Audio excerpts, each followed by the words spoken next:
E aí, meus amigos do Revisão PGE, tudo certo? Trago para vocês mais uma dica de direito tributário. E essa dica se refere a fraude à execução. Se liga, fraude à execução e a distinção que é traçada entre a súmula 375 do STJ e o artigo 185 do CTN.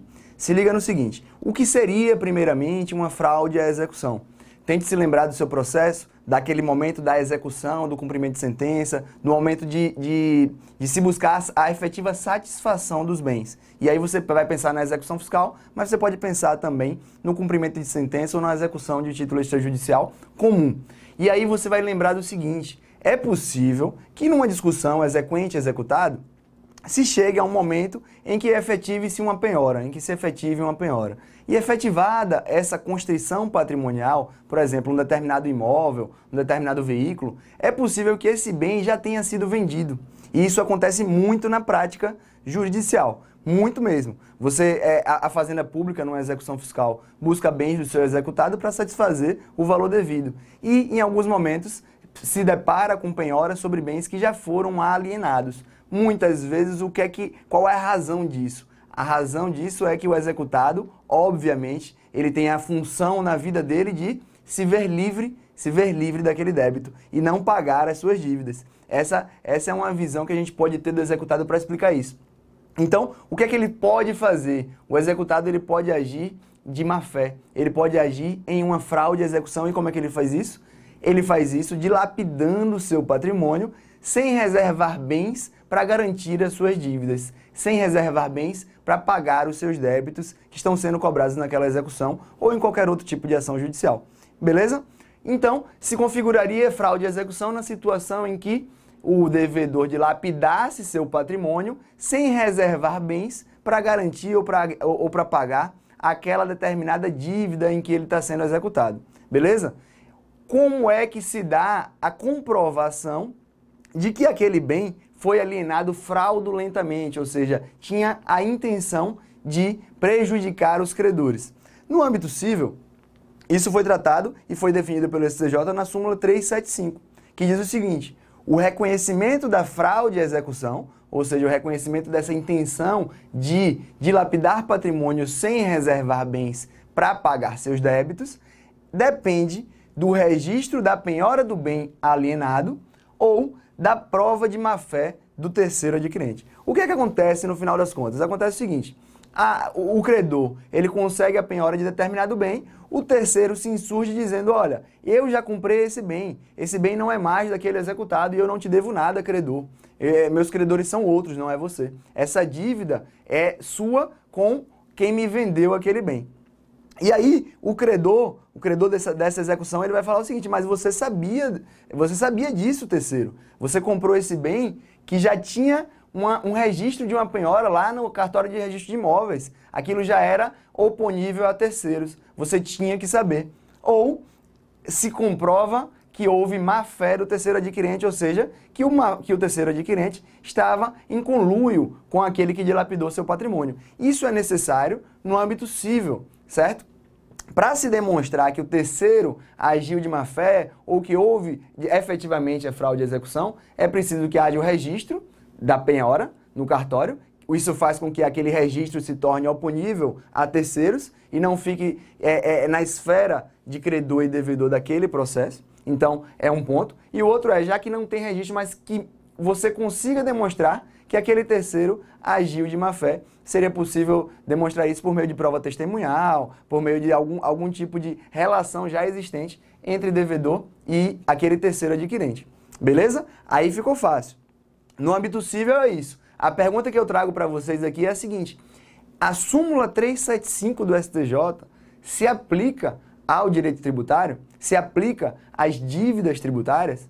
E o STJ entendeu, melhor dizendo, o STJ ele afasta a súmula 375, a sua súmula 375 dessa aplicação no direito tributário, porque há, para as normas tributárias, um artigo específico, que é esse artigo que eu trouxe aqui para você no começo, e eu trago ele reproduzido. É o artigo 185 do CTN. Ele foi um artigo com a redação instituída pela Lei Complementar 118 de 2005. esse artigo ele traz uma presunção de fraude à execução.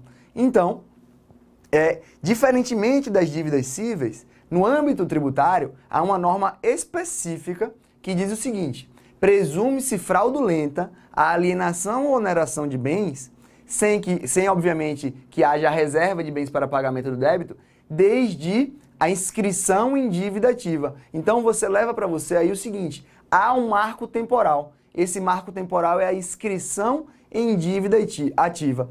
É o lançamento do crédito tributário? Não.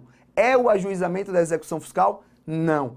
É necessária a prova da má-fé do terceiro adquirente? Também não. É necessário o registro da penhora? Não.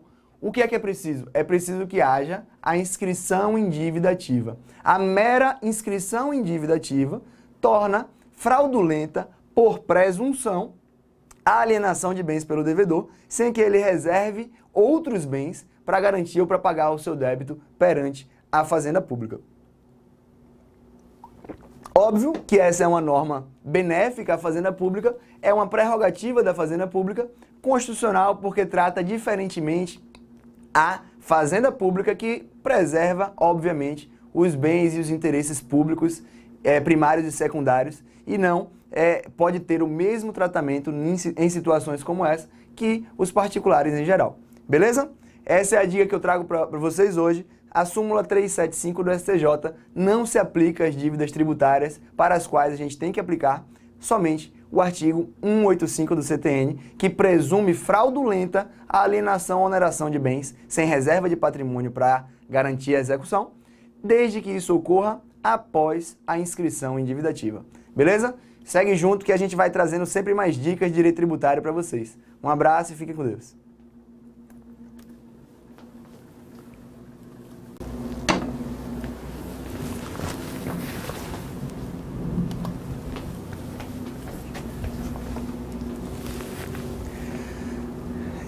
E aí, meus amigos do Revisão PGE, tudo certo? Trago para vocês mais uma dica de direito tributário. E essa dica se refere a fraude à execução. Se liga, fraude à execução e a distinção que é traçada entre a súmula 375 do STJ e o artigo 185 do CTN. Se liga no seguinte: o que seria, primeiramente, uma fraude à execução? Tente se lembrar do seu processo, daquele momento da execução, do cumprimento de sentença, do momento de se buscar a efetiva satisfação dos bens. E aí você vai pensar na execução fiscal, mas você pode pensar também no cumprimento de sentença ou na execução de título extrajudicial comum. E aí você vai lembrar do seguinte: é possível que numa discussão exequente-executado se chegue a um momento em que efetive-se uma penhora, em que se efetive uma penhora. E efetivada essa constrição patrimonial, por exemplo, um determinado imóvel, um determinado veículo, é possível que esse bem já tenha sido vendido. E isso acontece muito na prática jurisdicial, muito mesmo. A Fazenda Pública, numa execução fiscal, busca bens do seu executado para satisfazer o valor devido. E, em alguns momentos, se depara com penhora sobre bens que já foram alienados. Muitas vezes, qual é a razão disso? A razão disso é que o executado, obviamente, ele tem a função na vida dele de se ver livre daquele débito e não pagar as suas dívidas. Essa é uma visão que a gente pode ter do executado para explicar isso. Então, o que é que ele pode fazer? O executado ele pode agir de má-fé, ele pode agir em uma fraude à execução. E como é que ele faz isso? Ele faz isso dilapidando o seu patrimônio sem reservar bens para garantir as suas dívidas, sem reservar bens para pagar os seus débitos que estão sendo cobrados naquela execução ou em qualquer outro tipo de ação judicial. Beleza? Então, se configuraria fraude à execução na situação em que o devedor dilapidasse seu patrimônio sem reservar bens para garantir ou para pagar aquela determinada dívida em que ele está sendo executado. Beleza?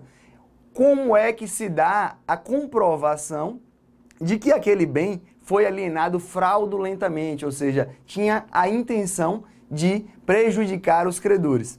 No âmbito civil, isso foi tratado e foi definido pelo STJ na súmula 375, que diz o seguinte: o reconhecimento da fraude à execução, ou seja, o reconhecimento dessa intenção de dilapidar patrimônio sem reservar bens para pagar seus débitos, depende do registro da penhora do bem alienado ou da prova de má-fé do terceiro adquirente. O que é que acontece no final das contas? Acontece o seguinte, o credor, ele consegue a penhora de determinado bem, o terceiro se insurge dizendo, olha, eu já comprei esse bem não é mais daquele executado e eu não te devo nada, credor. Meus credores são outros, não é você. Essa dívida é sua com quem me vendeu aquele bem. E aí, o credor dessa execução, ele vai falar o seguinte, mas você sabia disso, terceiro. Você comprou esse bem que já tinha um registro de uma penhora lá no cartório de registro de imóveis. Aquilo já era oponível a terceiros. Você tinha que saber. Ou se comprova que houve má-fé do terceiro adquirente, ou seja, que o terceiro adquirente estava em conluio com aquele que dilapidou seu patrimônio. Isso é necessário no âmbito civil, certo? Para se demonstrar que o terceiro agiu de má-fé ou que houve efetivamente a fraude de execução, é preciso que haja o registro da penhora no cartório. Isso faz com que aquele registro se torne oponível a terceiros e não fique na esfera de credor e devedor daquele processo. Então, é um ponto. E o outro é, já que não tem registro, mas que você consiga demonstrar que aquele terceiro agiu de má-fé, seria possível demonstrar isso por meio de prova testemunhal, por meio de algum tipo de relação já existente entre devedor e aquele terceiro adquirente. Beleza? Aí ficou fácil. No âmbito civil é isso. A pergunta que eu trago para vocês aqui é a seguinte: a súmula 375 do STJ se aplica ao direito tributário? Se aplica às dívidas tributárias? E o STJ entendeu, melhor dizendo, o STJ ele afasta a súmula 375, a sua súmula 375 dessa aplicação no direito tributário, porque há, para as normas tributárias, um artigo específico, que é esse artigo que eu trouxe aqui para você no começo, e eu trago ele reproduzido. É o artigo 185 do CTN. Ele foi um artigo com a redação instituída pela Lei Complementar 118 de 2005. Esse artigo, ele traz uma presunção de fraude à execução. Então, diferentemente das dívidas cíveis, no âmbito tributário, há uma norma específica que diz o seguinte: presume-se fraudulenta a alienação ou oneração de bens, sem obviamente, que haja reserva de bens para pagamento do débito, desde a inscrição em dívida ativa. Então, você leva para você aí o seguinte: há um marco temporal. Esse marco temporal é a inscrição em dívida ativa. É o lançamento do crédito tributário? Não. É o ajuizamento da execução fiscal? Não. É necessária a prova da má-fé do terceiro adquirente? Também não. É necessário o registro da penhora? Não. O que é preciso? É preciso que haja a inscrição em dívida ativa. A mera inscrição em dívida ativa torna fraudulenta, por presunção, a alienação de bens pelo devedor, sem que ele reserve outros bens para garantir ou para pagar o seu débito perante a Fazenda Pública. Óbvio que essa é uma norma benéfica à Fazenda Pública, é uma prerrogativa da Fazenda Pública, constitucional, porque trata diferentemente a Fazenda Pública, que preserva, obviamente, os bens e os interesses públicos primários e secundários, e não pode ter o mesmo tratamento em situações como essa que os particulares em geral. Beleza? Essa é a dica que eu trago para vocês hoje. A súmula 375 do STJ não se aplica às dívidas tributárias para as quais a gente tem que aplicar somente o artigo 185 do CTN, que presume fraudulenta a alienação ou oneração de bens sem reserva de patrimônio para garantir a execução, desde que isso ocorra após a inscrição em dívida ativa. Beleza? Segue junto que a gente vai trazendo sempre mais dicas de direito tributário para vocês. Um abraço e fiquem com Deus.